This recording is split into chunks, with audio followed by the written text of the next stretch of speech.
Sebelumnya, Assalamualaikum warahmatullahi wabarakatuh. Waalaikumsalam warahmatullahi wabarakatuh. Yang terhormat Bapak Riyadi Setiawan selaku Kepala SD Negeri 1 Guwo. Yang saya hormati Bapak Ibu Guru SD Negeri 1 Guwo, dan yang saya hormati karyawan SD Negeri 1 Guwo. Pertama-tama marilah kita panjatkan puja dan puji syukur kehadirat Allah Subhanahu wa taala yang telah memberikan rahmat hidayahnya sehingga pada siang hari ini kita dapat berkumpul di acara diseminasi pemahaman dan penerapan budaya positif. Sebelumnya saya mohon maaf kepada Bapak Ibu semua karena mengganggu waktunya, dan yang seharusnya mungkin sudah santai, sudah istirahat, tapi siang hari ini saya minta tolong untuk mengikuti acara diseminasi saya. Yaitu pada kegiatan ini nanti saya akan melakukan diseminasi. Di sini saya akan memaparkan pemahaman dan pengalaman saya tentang penerapan budaya positif. Ya. Ini adalah bagian dari tugas saya sebagai guru penggerak atau calon guru penggerak angkatan 10. Di sini saya juga memohon maaf, bukannya saya nanti menggurui atau ya lebih pintar atau yang lainnya. Di sini saya hanya menuntaskan tugas saya di program guru penggerak. Ya, langsung saja. Sebelumnya saya ingin memberi sebuah pantun, yaitu air mata jatuh berderai karena nonton film Korea. Dikarenakan Bapak Ibu Guru sudah ramai, alangkah baiknya kita mulai saja. Oke. Sebelum kita memasuki materi, kita buat kesepakatan diskusi dulu atau kesempatan forum diseminasi ini. Ya, kesepakatan yang pertama yaitu nanti kita saling menghormati dan menghargai sesama. Kemudian menjadi pendengar yang baik, dan ketiga menjaga ketenangan dan ketertiban. Nah, mungkin ada yang ditambahkan? Kalau tidak ada, saya lanjut saja. Ya, kita mulai tentang merefleksi tujuan pendidikan. Ya. Sebenarnya kita di dunia pendidikan ini tujuannya untuk apa sih? Nah, menurut Ki Hajar Dewantara itu tujuan pendidikan adalah menuntun segala kodrat yang ada pada anak-anak agar mereka dapat mencapai keselamatan dan kebahagiaan yang setinggi-tingginya, baik sebagai manusia maupun sebagai anggota masyarakat. Jadi oleh sebab itu, pendidik hanya dapat menuntun tumbuh atau hidupnya kekuatan kodrat yang ada pada anak, agar mereka dapat memperbaiki laku dan tumbuhnya kekuatan kodrat alam. Kodrat di sini ada dua, Bapak Ibu, yaitu kodrat alam dan kodrat zaman. Kodrat alam itu meliputi bakat dan minat anak, yaitu intinya yang ada pada dalam diri anak itu dimaksud bakat alam. Kemudian kalau kodrat zaman, yaitu pendidikan harus disesuaikan dengan perkembangan zaman. Ya, seperti itu. Selanjutnya, filosofi Ki Hajar Dewantara. Ya, Ki Hajar Dewantara mengibaratkan pendidik itu seperti petani yang memiliki peranan penting untuk menjadikan tanamannya tumbuh subur, dengan memastikan bahwa tanah tempat tumbuh tanaman adalah tanaman yang cocok untuk ditanami. Sebagai petani yang menanam padi hanya dapat menuntun tumbuhnya padi, tidak bisa menjadikan tanaman itu menjadi tanaman jagung. Seperti itu. Jadi petani itu hanya menuntunnya dengan apa? Dengan memperbaiki kondisi tanah, memelihara tanaman padi, memberi pupuk dan air, kemudian membasmi ulat-ulat atau jamur yang mengganggu, dan lain sebagainya.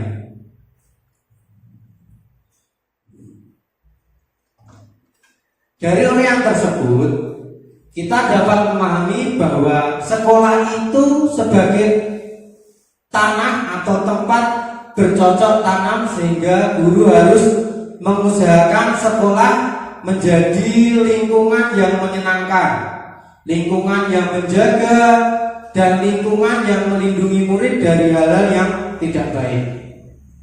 Dengan demikian, salah satu tanggung jawab seorang guru adalah bagaimana menciptakan suatu lingkungan yang positif, yang terdiri dari warga sekolah yang saling mendukung, saling belajar, saling bekerja sama, sehingga tercipta kebiasaan-kebiasaan baik.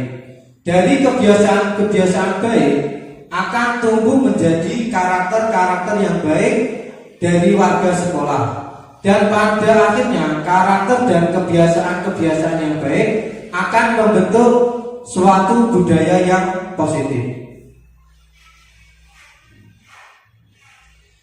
Latar belakang kenapa kita harus menciptakan budaya positif, yaitu pentingnya membangun budaya positif di sekolah sesuai dengan filosofi pendidikan Ki Hajar Dewantara, yaitu pendidikan yang berpihak dan murid-murid memiliki karakter yang kuat sesuai dengan profil pelajar Pancasila. Ada berapa profil Bapak Ibu? Ada 5. Ya, nanti kita bahas setelah ini. Peran seorang guru yang sangat diperlukan dalam menciptakan sebuah karakter untuk menciptakan disiplin positif yang akhirnya membudaya menjadi sebuah budaya positif. Namun seorang guru tidak bisa sendiri. Jadi budaya positif di sekolah itu tidak bisa kita ciptakan sendiri, tapi harus ada kolaborasi dari semua pihak yang ada di sekolah, mulai dari guru, murid, kepala sekolah, dan juga penjaga sekolah.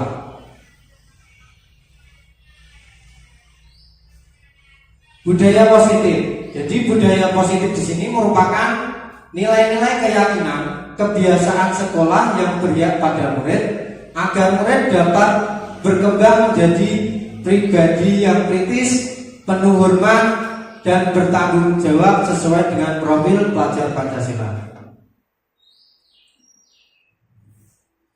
Ini adalah konsep budaya positif yang tujuan akhirnya adalah menciptakan atau membekali murid dengan profil pelajar Pancasila.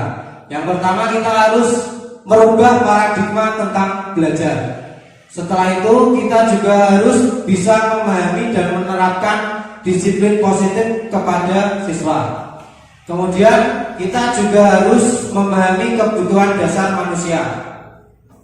Selanjutnya, kita harus memahami motivasi perilaku manusia. Yang kelima, kita harus memahami restitusi atau posisi kontrol seorang guru. Yang keenam, membuat keyakinan kelas. Dan ketujuh, mengatasi masalah dengan segitiga restitusi.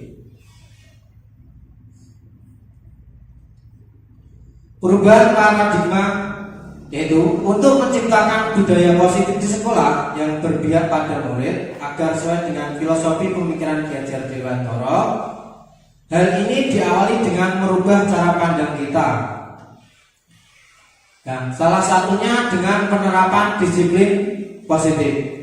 Dalam membangun disiplin positif, sekolah dapat menyediakan lingkungan yang positif, aman, dan nyaman agar siswa mampu berpikir, bertindak, dan mencipta dengan merdeka, mandiri, dan bertanggung jawab.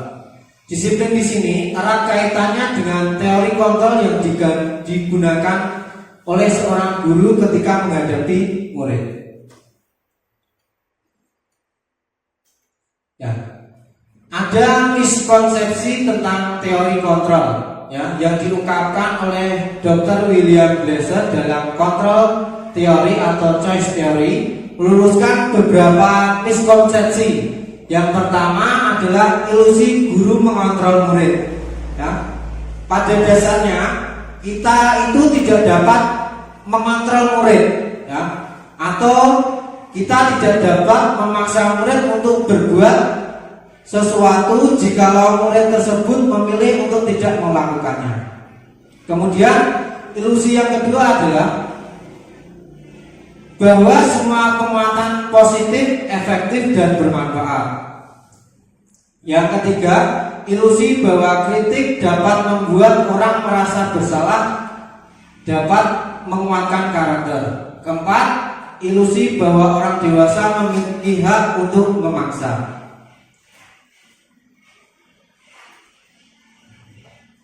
Nah, teori kontrol. Bagaimana seorang bisa berubah dari paradigma stimulus respon menjadi pendekatan teori kontrol. Ya, Stephen R. Covey mengatakan bahwa bila kita ingin membuat kemajuan, sedikit ubahlah sikap atau perilaku kita. Namun bila kita ingin memperbaiki cara utama kita, maka kita perlu mengubah kerangka acuan kita. Ubahlah bagaimana kita melihat dunia, bagaimana kita berpikir tentang manusia. Ubahlah paradigma kita, skema pemahaman dan penjelasan aspek-aspek tertentu tentang realistis. Ya, itu Bu. Yang sering kita lakukan adalah sebenarnya stimulus respon. Yang baik itu adalah tentang teori kontrol. Kalau stimulus respon itu adalah realitas kebutuhan kita sama, bahwa kita itu menganggap kebutuhan murid satu dengan yang lain itu sama. Tapi yang baik adalah kita menerapkan teori kontrol, yaitu bahwa kita menganggap setiap murid kebutuhannya itu berbeda. Kemudian kalau stimulus respon, semua orang melihat hal yang sama. Kalau teori kontrol setiap orang memiliki gambaran yang berbeda. Kemudian kita mencoba mengubah orang agar berpandangan sama dengan kita. Kalau teori kontrol, kita berusaha memahami pandangan orang lain tentang dunia. Kemudian perilaku buruk dilihat sebagai suatu kesalahan. Kalau teori kontrol, semua perilaku memiliki tujuan. Kemudian orang lain bisa mengontrol saya, dan teori kontrol hanya kita yang bisa mengontrol diri kita. Hanya saya bisa mengontrol orang lain. Kalau teori kontrol, kita tidak bisa mengontrol orang lain. Kemudian pemaksaan ada pada saat bujukan atau gagal.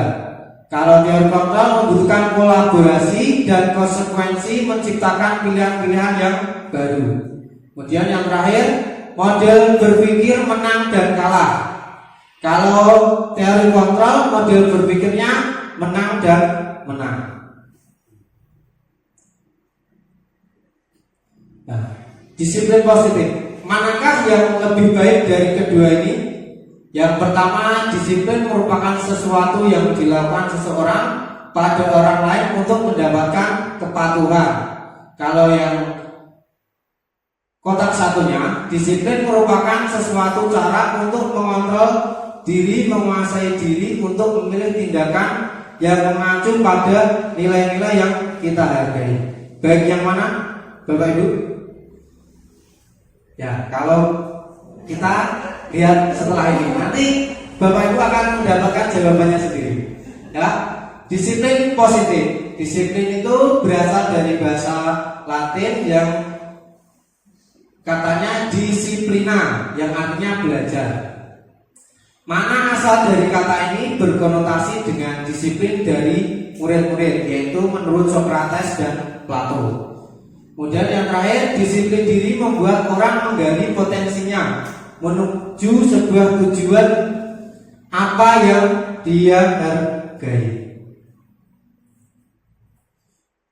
Nah, disiplin positif yang sering beredar atau budaya di kita itu, disiplin sudah berubah menjadi sesuatu yang dilakukan seseorang pada orang lain untuk mendapatkan kepatuhan, atau kecenderungan umum adalah menghubungkan disiplin dengan ketidaknyamanan, bukan dengan apa yang kita hargai atau pencapaian suatu tujuan yang mulia.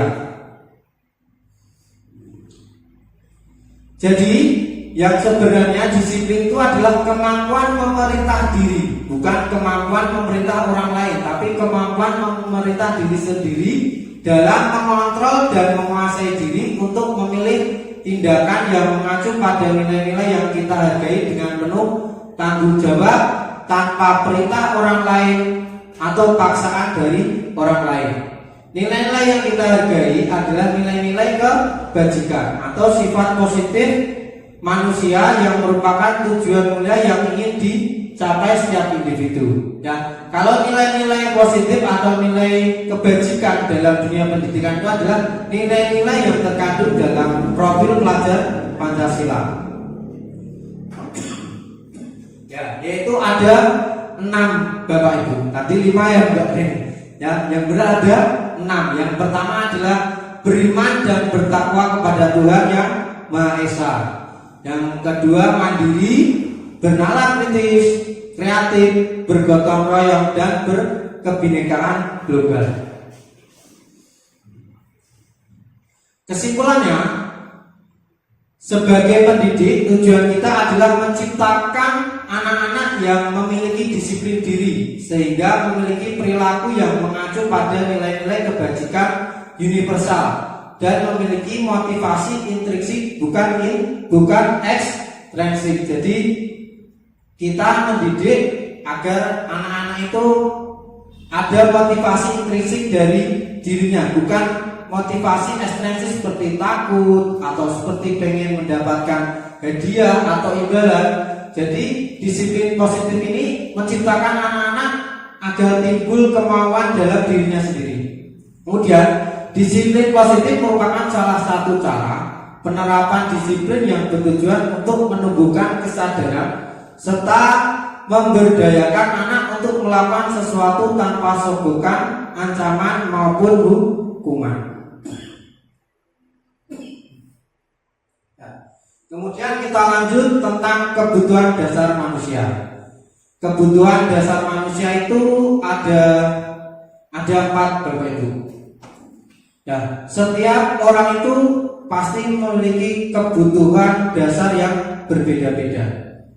Ada yang nanti kita membutuhkan ada 5. Pertama kita membutuhkan bertahan hidup, kasih sayang, penguasaan, kebebasan dan kesenangan.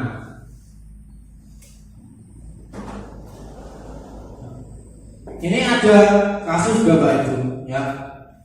Ibu Ambar adalah guru wali kelas 2 di SD Pelita Hati. Sedang bingung menghadapi ulah salah satu murid di kelasnya, yaitu yang bernama Doni. Beberapa anak di kelas 2A telah datang padanya dan mengeluhkan Doni seringkali meminta bekal makan siang mereka dengan paksa. Jika kita menghadapi situasi seperti ini, seperti situasi Ibu Ambar, apa yang akan kita lakukan? Menurut kita, kira-kira apa alasan Doni melakukan itu? Ya, mungkin Bapak Ibu ada yang berpendapat tentang ini. Karena apa? Dari kasus ini? Mungkin Doni lagi lapar. Oh, lapar. Berarti kalau lapar itu Doni akan mencukupi kebutuhan dasar apa ya, Bapak Ibu? Oh, bertahan hidup. Ya, nanti kita bahas satu-satu. Mungkin dari kebutuhan dasar itu bisa Doni ingin mencapainya semua, yaitu Doni lapar karena orang tuanya tidak membawakan bekal atau tidak memberikan uang sakunya.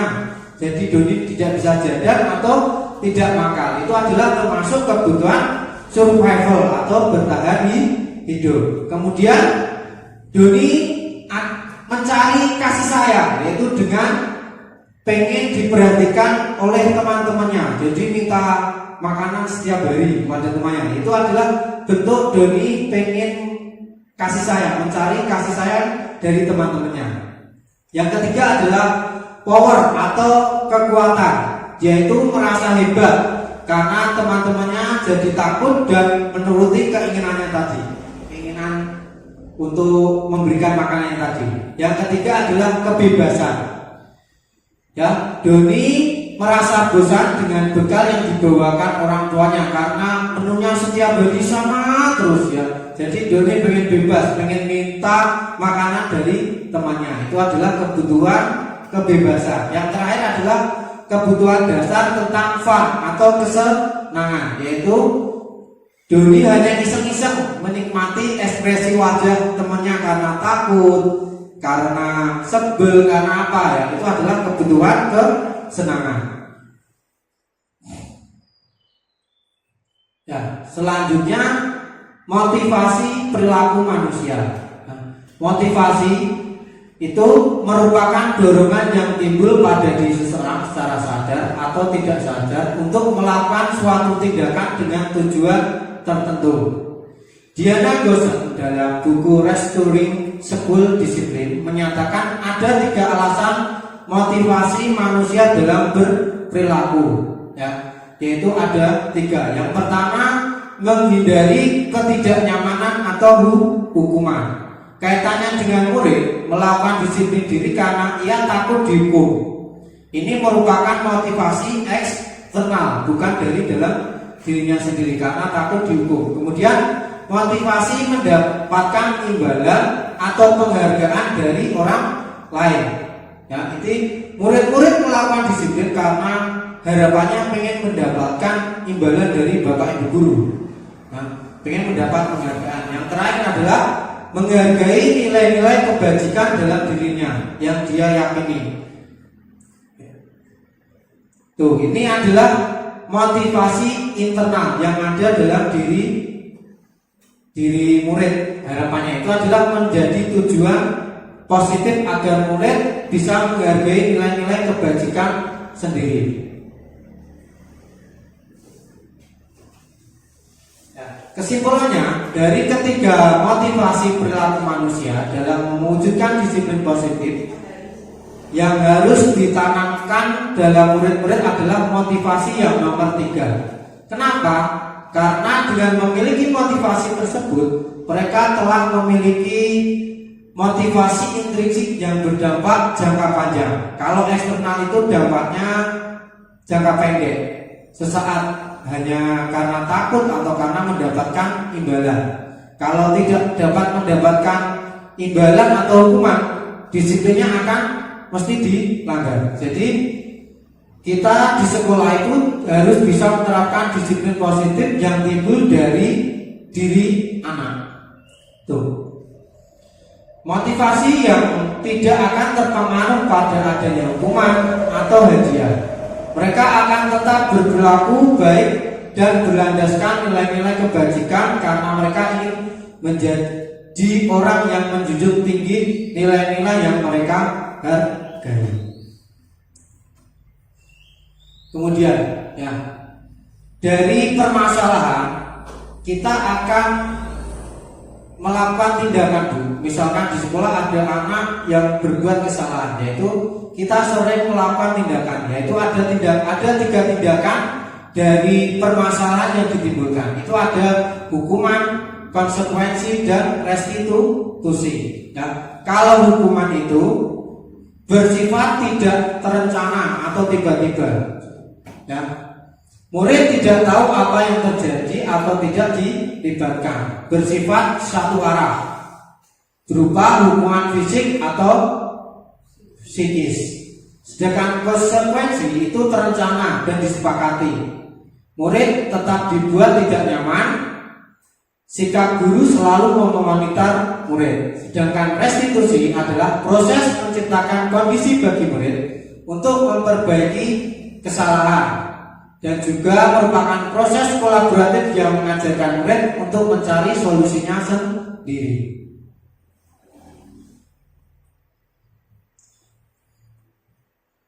Nah, ini Bu, konsep disiplin dengan identitas gagal. Ya, mungkin saya sendiri juga lebih sering sebelum mempelajari modul budaya positif ini, mungkin saya lebih sering menerapkan hukuman dan penghargaan.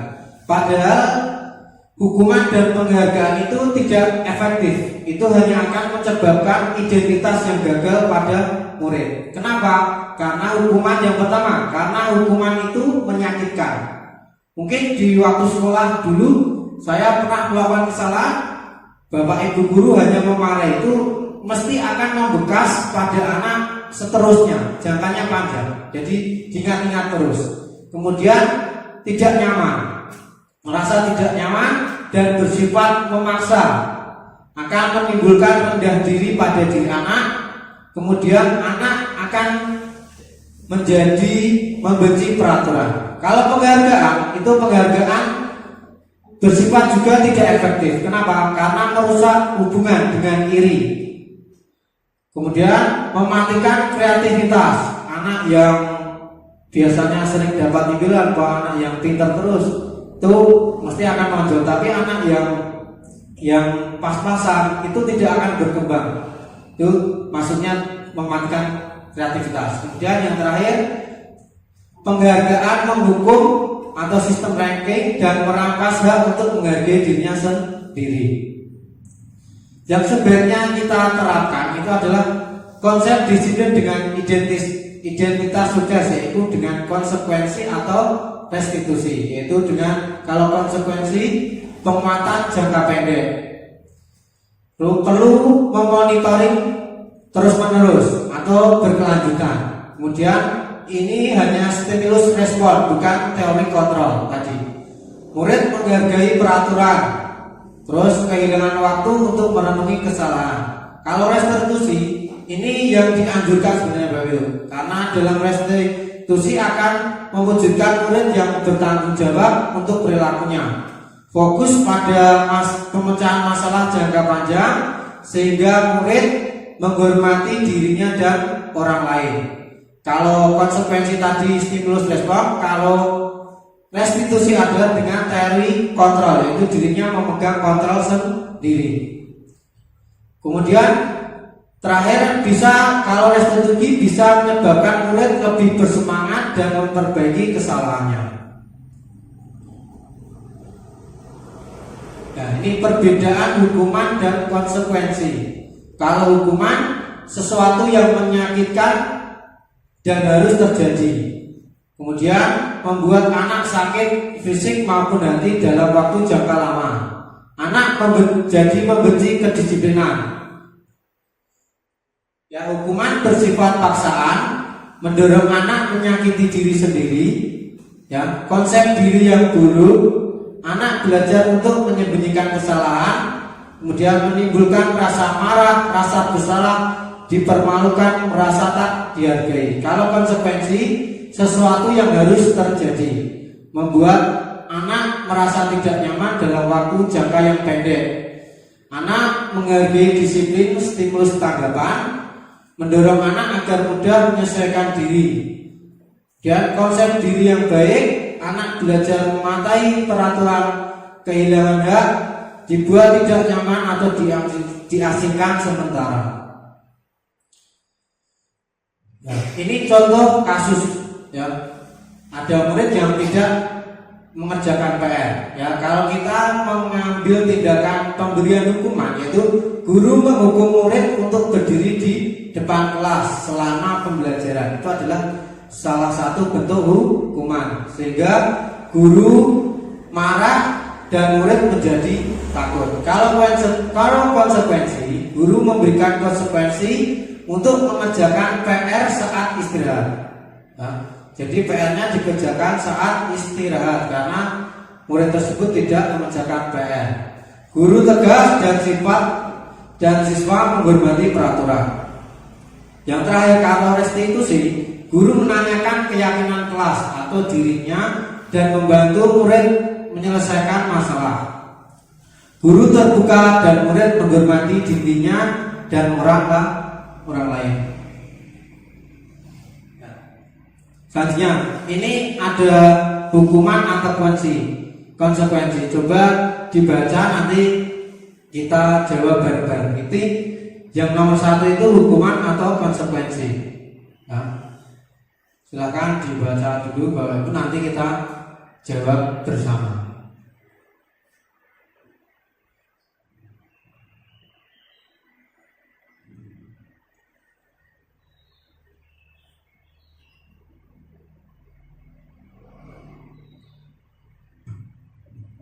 Oke, sudah? Baik Bu, coba mencatat 100 kali di dalam buku kalimat saya tidak akan terlambat lagi karena terlambat ke sekolah. Itu termasuk hukuman atau konsekuensi ya Bapak Ibu?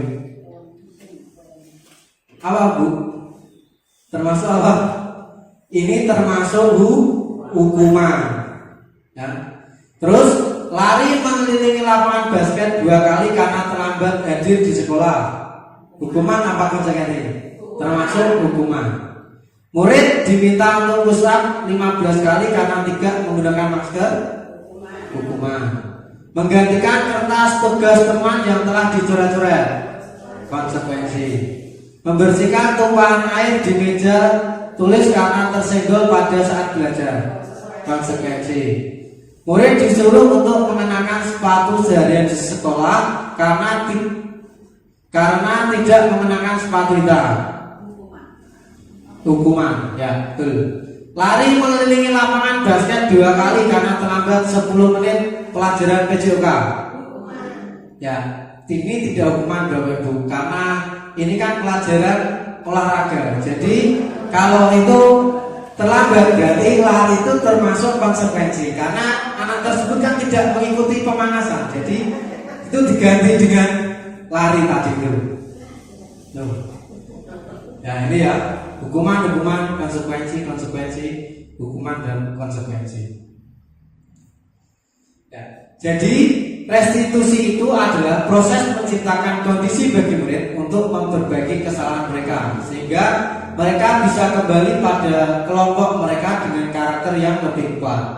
Restitusi juga merupakan proses kolaboratif yang mengajarkan murid untuk mencari solusi untuk masalah mereka dan membantu murid berpikir tentang orang seperti apa yang mereka ingin menjadi atau tujuan mulainya dan bagaimana mereka harus memperlakukan orang lain. Diana Goshen tadi. Kemudian kita lanjut posisi kontrol seorang guru. Ya, itu ada 5. Yang pertama adalah sebagai penghukum, sebagai pembuat rasa bersalah, sebagai teman, sebagai pemantau dan sebagai manajer. Ya, mungkin kita refleksi sebentar. Selama ini kita lebih sering menerapkan posisi kontrol yang mana, Bapak Ibu? Ya.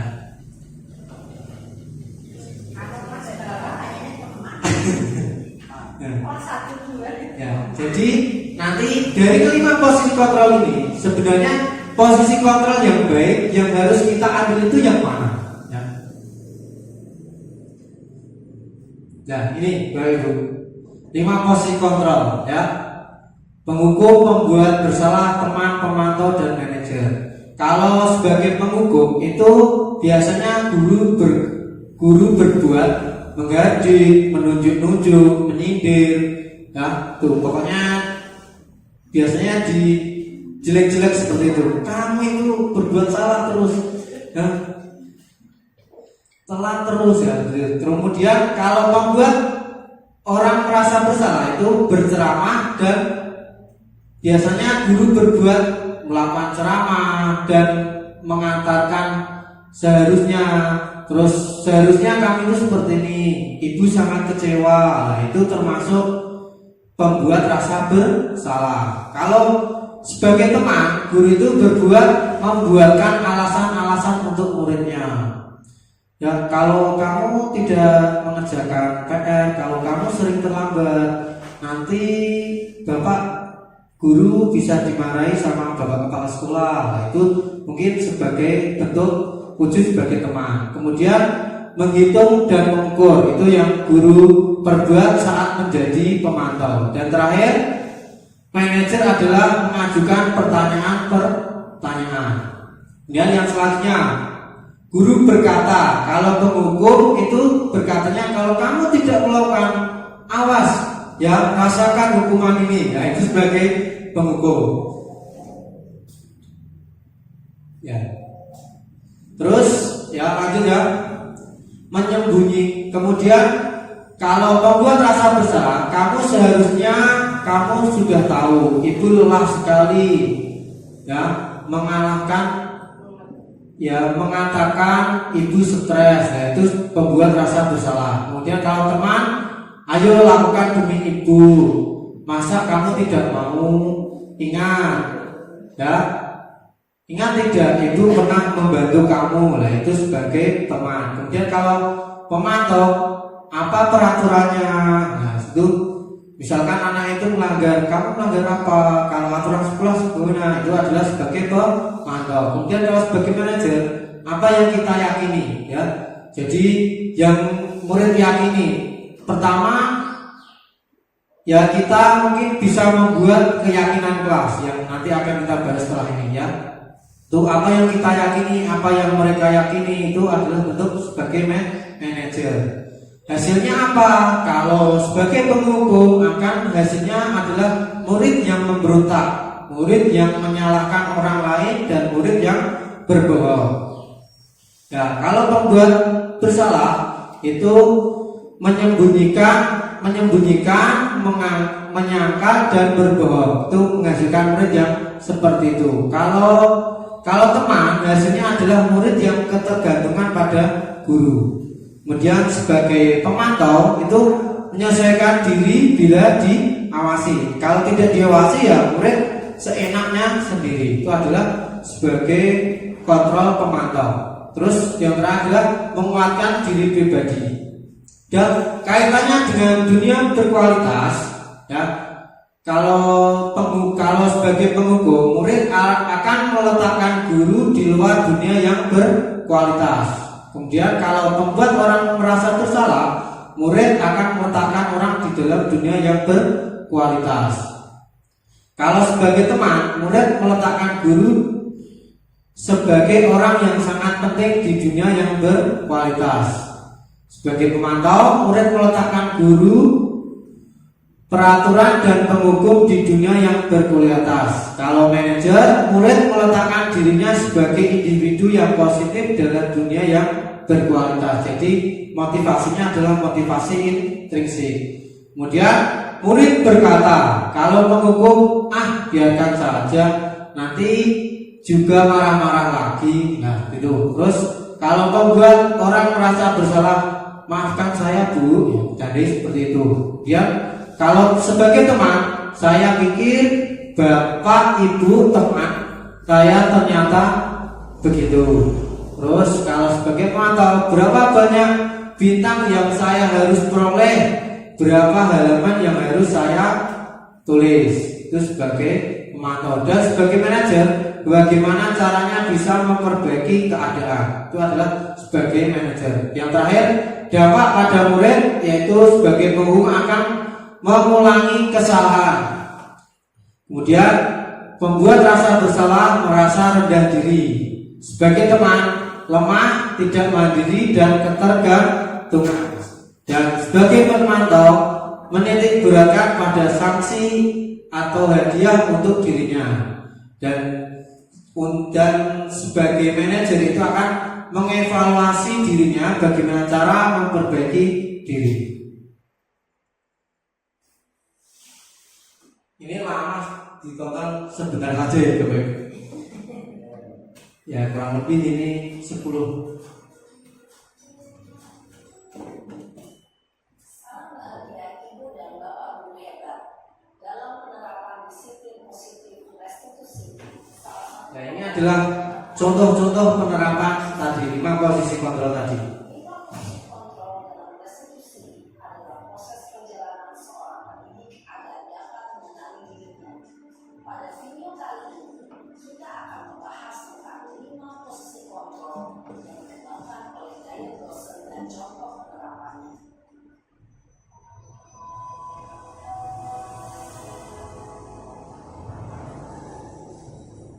Posisi kontrol itu adalah 1.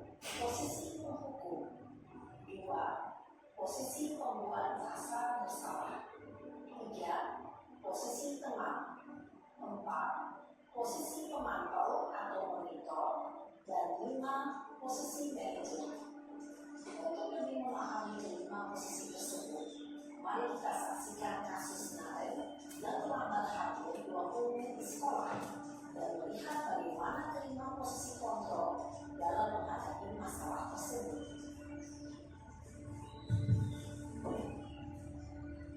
ini posisi contoh posisi sebagai posisi pendukungnya ada murid terlambat, ketahuan sama guru yang bengkel.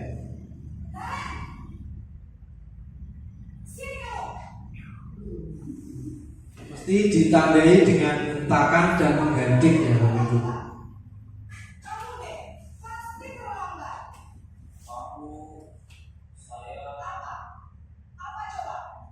Jadi ketika posisi penghukum itu tidak memberikan kesempatan murid untuk mengutarakan pendapatnya. Jadi hanya dari guru tadi.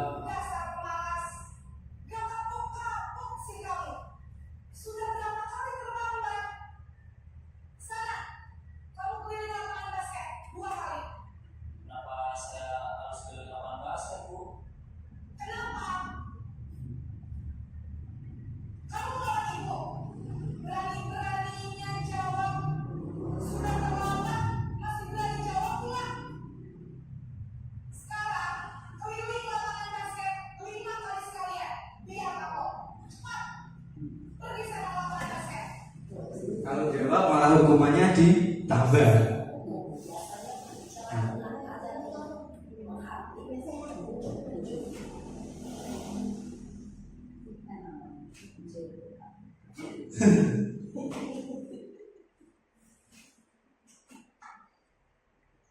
Nah, ini yang kedua Bu.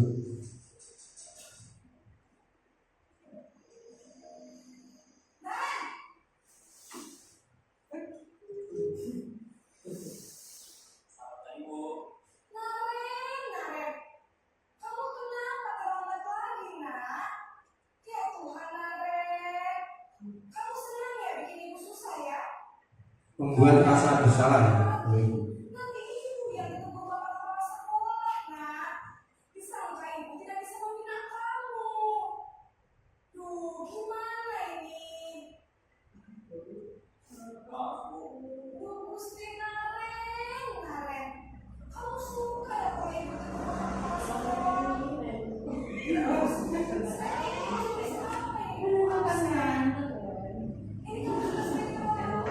Oh ini sebagai teman kayaknya.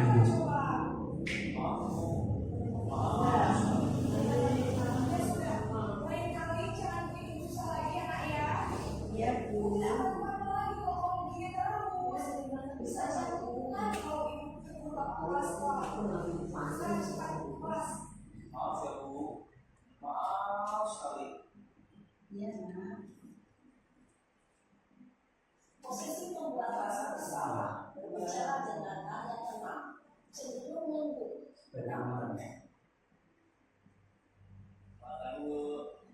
Wah, sudah jam berapa ini, Nak? Selamat pagi ya, sayang.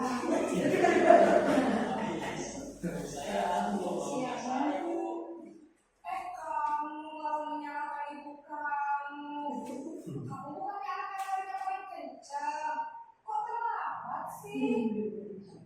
Iya Bu, saya memang terlambat bangun tadi. Jadi biar bisa lincah, tetap harus lincah Bu. Ya sudah sana. Nah, ini lagi kali, larinya lebih kencang lagi ya. Biar gak terlambat lagi. Ini sudah ibu, demi ibu. Bisa kan? Bisa Bu. Ya sudah sana masuk kelas. Ibu beresin urusan absen kamu. Kamu ini ada-ada saja. Dalam posisi tenang, guru berbicara dengan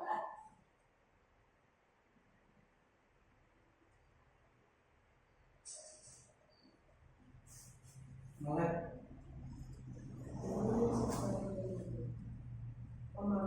Memantau.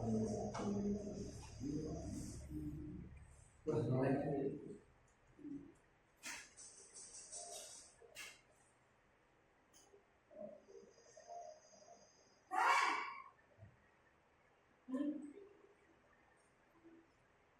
Selamat pagi Bu.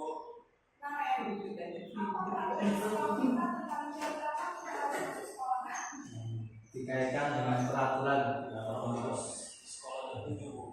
Iya betul. Sekarang sudah jam 7. Karena siapa yang maksudnya sih? Paham Bu. Saya harus tinggal kelas. konsekuensinya demikian. Jadi nanti jam 9.30 pas istirahat, kamu harus tinggal di kelas. Kerjakan tugas tambahan untuk ketinggalan kamu, ya. Baik Bu. Pemantau tindakannya konsekuensi. Posisi pemantau mengandalkan penghitungan atau data untuk mengontrol murid. Guru mengarahkan murid berdasarkan peraturan dan konsekuensi.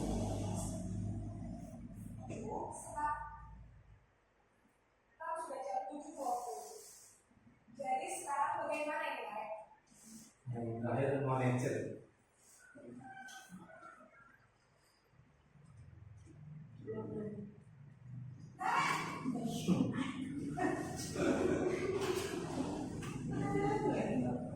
Ibu, Selamat pagi, Rek. maaf Bu, saya terlambat. Ya, sekolah masuknya jam 7, sekarang sudah jam 7.20. Jadi sekarang bagaimana ini, Rek? Maaf Bu, saya lupa nama saya sekolah. Baiklah, menurut kamu, keyakinan sekolah yang mana yang perlu kamu tingkatkan? Menghargai diri sendiri dan orang lain mungkin ya Bu. Setuju. Jadi, apakah kalian meyakini prinsip saling menghormati tersebut? Iya Bu, saya meyakininya. Apakah kalian bersedia memperbaiki masalah keterlambatan ini? Bersedia Bu. Bagaimana kamu akan memperbaiki masalah keterlambatan ini? Saya akan coba untuk tidak lupa menyetel alarm saya Bu. Baik, kalau kalian punya alarm di rumah, ada orang yang kira-kira bisa bantu mengingatkan tidak? Ada Bu, kata saya, Kak Emma. Ada lagi selain KM? Selain Kak Emma, ada ibu saya. Baik, jadi yang mengingatkan Arek adalah Kak Emma dan ibu kamu, ya? Kira-kira akan mulai start alarm kapan, Arek? Setelah pulang sekolah, akan segera saya lakukan. Baik, jadi Naren akan setel alarm untuk bangun besok pagi dan akan diingatkan oleh kakak dan ibu dan Naren, ya. Ada lagi yang mungkin perlu dilakukan, Naren, agar tidak terlambat bangun lagi. Tidak ada Bu. Baik, Naren, terima kasih untuk bersama kamu. Sekarang Ya. Itu tadi Bapak Ibu contoh penerapan posisi kontrol. Jadi dari kelima itu posisi kontrol yang baik yang bisa kita terapkan itu yang mana Bapak Ibu? Nah, kalau dalam budaya positif itu dianjurkan kita harus mampu menerapkan posisi sebagai manajer. Karena di sini murid bisa menemukan sendiri apa yang permasalahan yang dilanggar, kemudian murid juga akan bertanggung jawab dari apa yang masalah yang ditimbulkan itu. Jadi motivasinya dari dalam murid. Ya, kemudian yang selanjutnya adalah membentuk keyakinan kelas. Ya, keyakinan kelas itu bisa berwujud dari nilai-nilai kebajikan atau nilai-nilai profil pelajar Pancasila tadi. Ya, mungkin di kelasnya Bu Harti itu sudah ada kesepakatan kelas. Jadi keyakinan kelas itu kalau bisa juga berupa kesepakatan kelas, hanya namanya saja berbeda. Jadi keyakinan kelas adalah nilai-nilai kebajikan atau prinsip universal yang disepakati bersama secara universal lepas dari perbedaan agama, suku, negara, dan bahasa. Menurut Goshen, suatu keyakinan akan lebih memotivasi seorang dari dalam atau intrinsik. Seseorang akan lebih bersemangat untuk menjalankan keyakinannya daripada hanya sekedar mengikuti peraturan. Ya. Tuh, ya pembentukan keyakinan kelas. Ya, keyakinan kelas bersifat lebih abstrak daripada peraturan yang lebih rinci dan konkret. Kemudian keyakinan kelas berupa pernyataan universal. Kemudian pernyataan keyakinan kelas dibuat dalam bentuk positif. Keyakinan kelas hendaknya tidak terlalu banyak sehingga mudah diingat dan dipahami. Keyakinan kelas sebenarnya sesuatu yang dapat diterapkan di lingkungan tersebut. Semua warga kelas ikut berkontribusi dalam pembuatan keyakinan dengan lewat kegiatan curah pendapat. Kemudian bersedia meninjau kembali keyakinan kelas dari waktu ke waktu. Jadi keyakinan kelas itu berupa misalkan terlambat itu baik atau tidak. Jadi berarti ketika pembelajaran nanti keyakinan atau kesepakatan kelasnya tidak boleh terlambat. Terus menghormati orang lain, ya itu juga termasuk bentuk keyakinan kelas. Jadi bisa saling menghormati. Nah, ini salah satu langkah contoh mewujudkan disiplin positif di kelas dalam membuat keyakinan kelas, yaitu ada yang sudah dipilih itu ada hadir di sekolah tepat waktu, menghargai guru dan teman, menjaga kebersihan, berbicara dengan sopan dan santun, saling bekerja sama, dan terakhir makan saat jam istirahat. Jadi ketika ada murid nanti melakukan pelanggaran dari nilai-nilai tadi, kita bisa menerapkan posisi kita sebagai manajer. Nah, kamu sudah membuat kesalahan apa? Oh Pak, saya datang terlambat. Nah, datang terlambat itu baik atau buruk? Ya, nanti bisa dulu. Itu yang kamu lakukan itu sesuai dengan keyakinan atau kesepakatan kelas kita tidak. Itu nanti dibenturkan dengan itu. Jadi kalau kita pengen menerapkan posisi kontrol sebagai manajer, kita harus membuat keyakinan kelas pada kelas kita atau pada saat pembelajaran kita. Ya, kemudian yang terakhir adalah segitiga restitusi. Ini adalah cara menangani masalah yang ditimbulkan siswa dengan penerapan segitiga restitusi, yaitu proses menciptakan kondisi bagi murid untuk memperbaiki kesalahan mereka sehingga mereka bisa kembali pada kelompok mereka dengan karakter yang lebih kuat.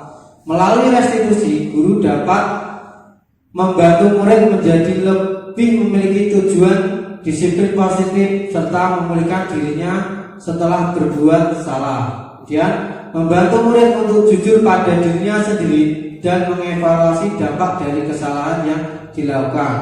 Dia memberikan penawaran bukan paksaan. Ya, jadi langkah-langkah segitiga restitusi itu ada 3. Yang pertama, menstabilkan identitas, validasi tindakan yang salah, dan menanyakan keyakinan.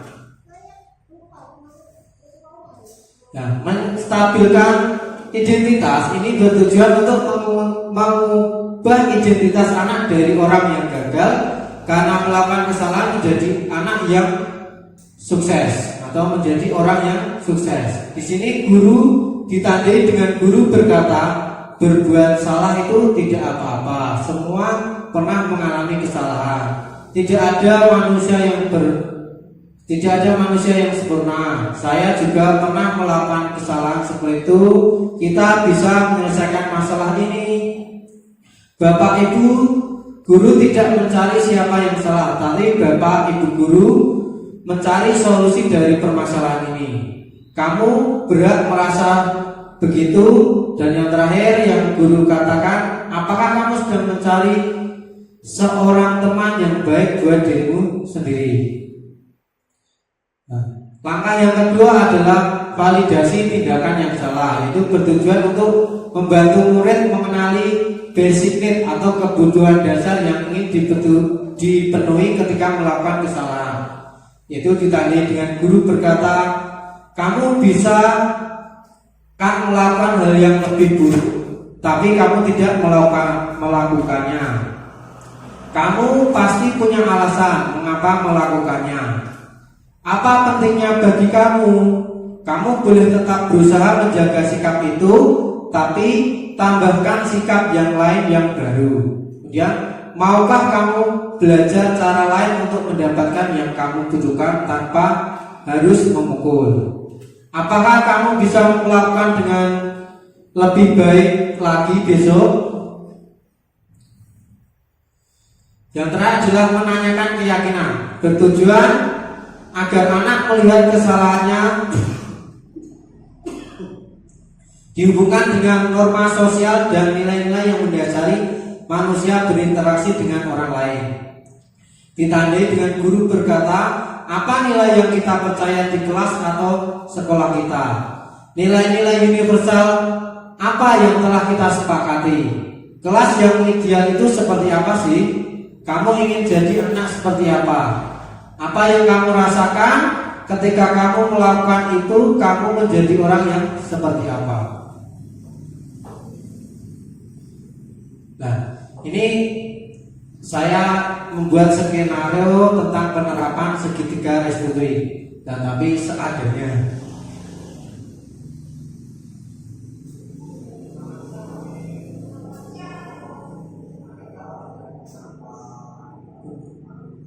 Jadi langit itu ceritanya sering terlambat seperti itu.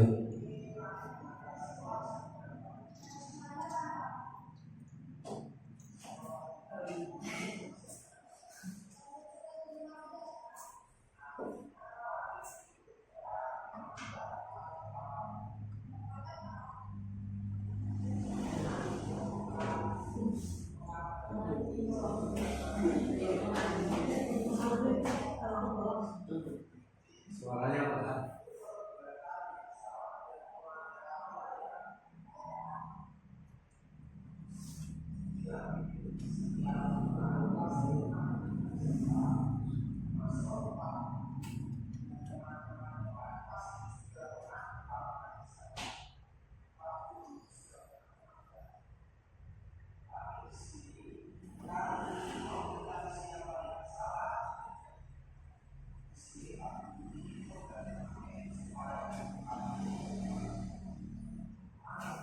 Kelas ini sudah selesai Bapak Ibu.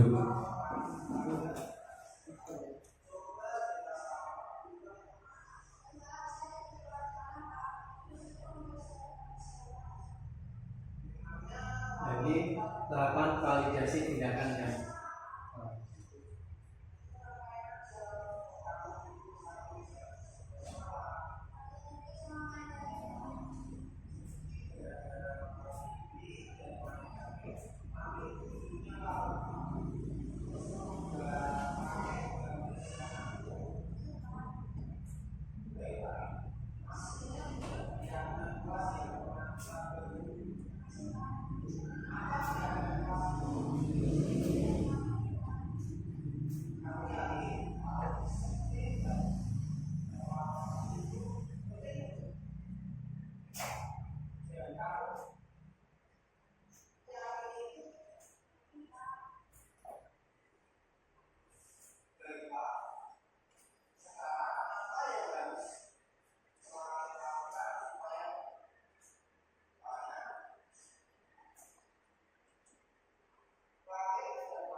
Ya, kurang lebihnya mungkin seperti itu Bapak Ibu. Ya, itu adalah materi yang saya dapatkan dari CGP modul 1.4 tentang penerapan budaya positif. Ya, sebelumnya saya mohon maaf apabila mengganggu waktu Bapak Ibu, karena ini sudah mendekati jam pulang, nanti jadi persiapan. Semoga apa yang saya sampaikan ini sedikit memberikan manfaat, mungkin bisa diterapkan di kelasnya masing-masing. Nah, kurang lebihnya terima kasih. Wassalamualaikum warahmatullahi wabarakatuh. Untuk penutupan ada pantun Bapak Ibu. Ya. Bunga mawar, bunga melati, disiram air di pagi hari. Mohon maaf jika ada khilaf yang terjadi. Semoga presentasi ini membawa inspirasi. Perkenalkan, nama saya Ateliku. Apa yang disampaikan oleh Pak Ketut tadi tentang budaya positif memang sangat menginspirasi untuk saya dan juga tentunya teman-teman yang lain, terutama pada menciptakan budaya positif dengan membuat keyakinan kelas dan mengatasi masalah siswa dengan segitiga restitusi. Sekali lagi ini sangatlah menginspirasi dan saya tertarik untuk mencobanya di kelas saya. Terima kasih kepada Pak Ketut untuk tambahan ilmunya tentang budaya positif. Setelah mendengarkan pemaparan diseminasi tersebut, saya menjadi lebih bersemangat untuk mengaplikasikan budaya positif tersebut terhadap peserta didik di sekolahan.